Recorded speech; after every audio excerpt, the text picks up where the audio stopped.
សួស្តីបងប្អូនទាំងអស់គ្នាថ្ងៃនេះនាងខ្ញុំចេញវីដេអូរឿងផ្លាច់ជាងរដងបន្តិចចាឥឡូវមកកលេចមើលពីសម្រាប់តួ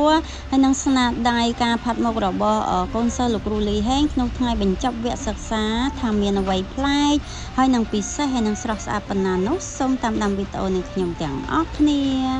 នេះគឺជាសកម្មភាពខ្លះៗគាត់កំពុងតែតុបតែងជូនតួហើយនឹងបញ្ចេញស្នាដៃហើយនឹងសមត្ថភាពរៀងខ្លួន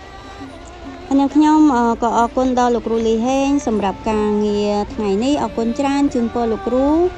សុខភាពល្អនិងសំណាងល្អរកទទួលទានមានបាននិងការងារច្រើនហើយក៏ទទួលសិស្សបានច្រើនផងដែរហើយបងប្អូនទាំងអស់គ្នាបានស្រឡាញ់ការផាត់មុខរបស់លោកគ្រូអាចតាក់ទងខាងលោកគ្រូបានហើយនឹងស្រឡាញ់ការផាត់មុខរបស់សិស្សគាត់ក៏អាចតាក់ទងខាងគាត់បានដែរចាហើយនាងខ្ញុំក៏មិនភ្លេចដែរបងប្អូនទាំងអស់គ្នាបានស្រឡាញ់ការស្លៀកបុរាណពីនាងខ្ញុំអាចតាក់ទងនាងខ្ញុំបានអរគុណច្រើនហើយនាងខ្ញុំក៏អរគុណដល់បងប្អូនទាំងអស់គ្នាផងដែរ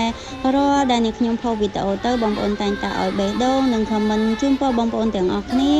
រកទទួលទានមានបាននិងការងារច្រើនដូចគ្នាហើយ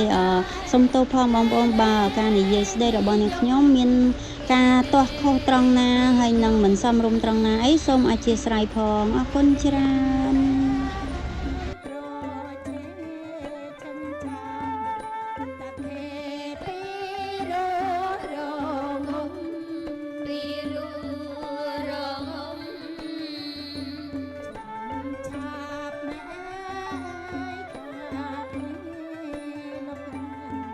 ពីរំ